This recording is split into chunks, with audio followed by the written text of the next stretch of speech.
Ya nk'uko umaze kubona ni Manda Sport TV, nge wumva ndi ari Rwanda. Tugiye kuganira ku mukino wahuje ikipe ya Celtic ikipe ya Atletico Madrid muri Champions League. Ni umukino warangiye ikipe ya Arsenal isezera ikipe ya Atletico Madrid.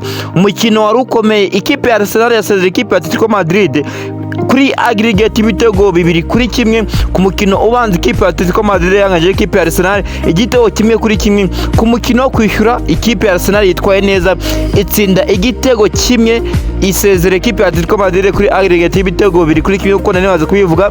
Ni igitego cyatsinzwe na Bukayo Saka, igitego cy'itsinzi. Nyuma y'imyaka 20 ikipe ya Arsenal yongera kwibona yageze kuri finale ya Champions League, iheruka ku mukino wa nyuma wa Champions League muri 2006 ikina n'ikipe ya FC Barcelona. Nyuma y'imyaka 20 ikipe ya Arsenal yongeye kugera kuri finale. Ngiye kugira ibintu tuganiraho turebe iyi Arsenal ko yageze ku mukino wa nyuma wa Champions League no muri Premier League, turebe imikino isigaje.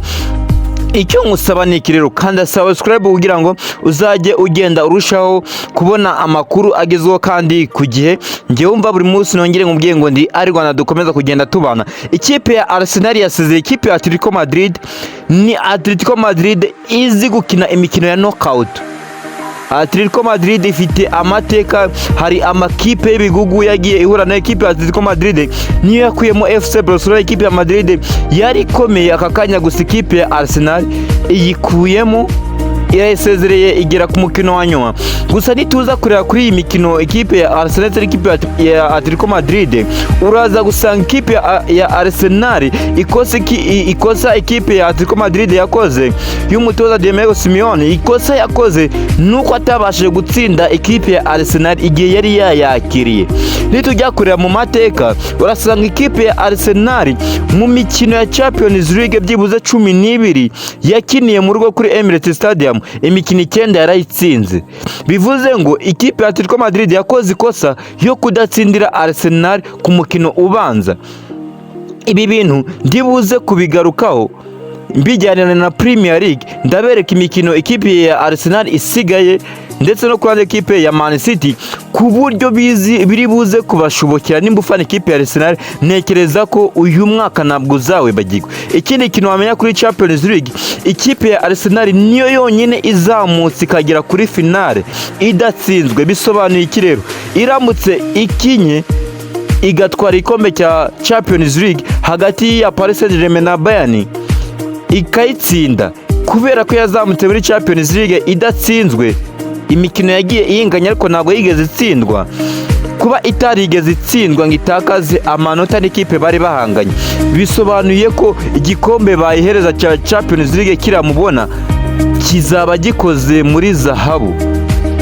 Ni zahabu iyo ikipe yazamutse muri Champions League ikazamuka idatsinzwe. Icyo kintu nimba wari ukizi usige ubimbwiye muri comment. Bivuze ngo Arsenal nitwara neza igatwara Champions League hagati y'ikipe ya Bayern na Paris Saint-Germain, igikombe bazayiha na yindi kipe gifite cyo izaza ikozwe muri zahabu, itandukanye na kira Paris Saint-Germain yatwaye umwaka ushize. Ni Arsenal kuri Diego Simeone yari yakoze ibishoboka. Ningira ikindi kintu mvuga kuri uyu mukino, ndashaka kugira ngo nze kwihuta muri Premier League mbereke iyo mikino isigaye. N'icyizere kirabaza kuba kiri cyinshi cyane ko Arsenal ikipe ya Man City yarangije gutakaza. Ikipe y'umutoza Diego Simeone yari yakinye neza ariko acungira ku bintu bibiri. Ikipe ya Atletico Madrid yari yakinye systeme yo twavuga ngo ni defense and counter attacking. Ni defense and counter attacking, cyangwa se ni defense and counter attack. Nukuvuga nukurinda izamu ryawe ugategereza ko ikipe muhanganye iri buze gukora amakosa, ubundi ugategereza izo counter attack. Nimba mwabibonye uwo bita Griezmann ndetse na Julian Alvarez nibo basigaraga mu gihe ikipe ya Atletico Madrid iri kudefanda, kuko bizeraga ko bashobora kuza kubona iyo counter attack. Gusa ikipe ya Arsenal ni ikipe ifite aba defenseur beza. Ibyo bintu ntago byigeze bikunda by'umutoza Diego Simeone yari yatekereje. Mu gihe kuri ikipe ya Arsenal umutoza Mikel Arteta nawe yari yakoze ikintu cyiza. Nk'umuntu wari uri mu rugo, yagombaga kuba afite ayo mateka yo kuba ikipe ya Arsenal yaratsinze ibyo bihe nyine bidasanzwe. Ikipe ya Arsenal idatsindirwa mu rugo inshuro nyinshi, iyo yari motive ya mbere, ariko ku ikipe ya Arsenal y'umutoza Mikel Arteta, mu gihe Diego Simeone yari yakinye system avuga ngo ni defense and counter attack, kuri Mikel Arteta we yavuze ati no, ntago ndibuze kudefanda kandi ndi mu rugo ngenda kwataka. Yakinye icyo bita pressing. Icyo ni ikintu cya mbere. Pressing kuri Arsenal iri mu rugo yonyine iratsinda. Iyo pressing yono iratsinda. Yakinye pressing and precision. Nukuvuga precision nukuvuga kugumana umupira cyane, ubundi mu gihe utakaje umupira ukabashiraho pressing kugira ngo baze kuba wabutakaza. Ni Arsenal yatiye amashoti arenga 18 yose yaganaga mu izamu, ariko haza kubonekamo igitoko kimwe cya Bukayo Saka. Urumva mu bijyanye n'amashoti on target ikipe ya Arsenal yari hejuru, ndetse kimwe mu bintu byafashe ikipe ya Arsenal harimo umuzamu witwa neza David Raya. So kuri uyu mukino wa Champions League mureke nere kuwutindaho cyane, ariko reka nze ngaruke muri Premier League. Ikipe ya Man City yaranganyije umukino, bituma bihereza avantage ikipe ya Arsenal. Ikipe ya Arsenal imaze gukina imikino 35 ifite amanota 76, mu gihe ikipe ya Man City imaze gukina imikino 34 yari ifite ibirarane bibiri, gutya hasigaye ikirarane kimwe, aricyo kirarane yeruka gukina yarakinganyije, hasigaye ikirarane kimwe, ifite amanota 71. Ibyo bintu muri kubyumva neza ko bishoboka. None mu mikino isigaye ndashaka kugira ngo nze kubivuga nihuta. Ikipe ya Arsenal ndajya mvuga kuri Arsenal, mitengaruka kuri Manchester City kugira ngo bize kwihuta. Ikipe ya Arsenal kuri tariki 10 ku cyumweru izakira ikipe ya West Ham. No mukino ikipe ya Arsenal izaba yasuye ikipe ya West Ham ni away, mu gihe ikipe ya Man City izakina ikipe ya Brentford mu rugo kwa Man City. Ikipe ya Arsenal yakire ikipe ya Burnley kuri Emirates Stadium. Arsenal izaba yakiriza biri mu rugo, mu gihe ikipe ya Man City izakira n'ikipe ya Bournemouth, nayo izaba yasohotse yagiye away.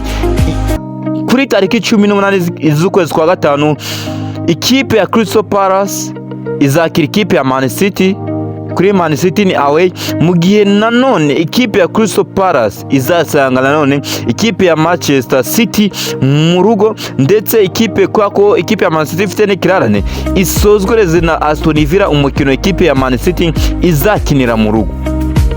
Muri kumva iyo mikino ufashe Crystal Palace ugashiraho ni Aston Villa, mu byukuri sinzi ko umutoza Pep Guardiola nyuma yo gukora ikosa kanganya umukino ko ni Crystal Palace azayicika, ndetse n'ikipe ya Everton ya Aston Villa. Ni umukino ukomeye. Ikipe ya Everton yarayinaniwe baranganya, ariko mu mikino 3 isigaye kuri Arsenal yabonye avantage, yageze kuri finale muri Champions League no muri Premier League. Man City yakoze ikosa yatakaje. Ibi bikombe bibiri birashoboka kuri Arsenal. Ni Mikel Arteta nabi nkunze kubivuga, amaze imyaka 7 muri Arsenal, uyu ni umwaka wa 8, ariko nikeza ko ashobora gukora ikintu kidasanzwe. Abafana benshi bari batekereje ko, ndetse n'abantu muri rusange bati uyu mwaka nadatwara igikombe, uyu mutoza yirukanwa. Reka ngira ikintu mubwira rero, hari umukino uri buzo guza ikipe ya Bayern ndetse n'ikipe ya Paris Saint-Germain. Ni umukino ukomeye. Ku munsi w'ejo dushobora kuza turi kuganira amateka bijyaniranye n'ikipe iri buze kuba yasezereye yindi hagati y'ikipe ya Paris Saint-Germain n'ikipe ya Bayern. Turi buze kureba ngo Bayern iramutse ihuye na Arsenal byaba bivuga iki, mu nshuro zo bahuye hono byari byifashe gute? Ese Paris Saint-Germain ihuye n'ikipe ya Arsenal byaba bimeze gute? Hono inshuro bahuye niki cyavuyemo? Icyo musaba ni kanda subscribe dukomeze tubane buri munsi. Iyi ni Manda Sport TV, njye umva ndi ari Rwanda.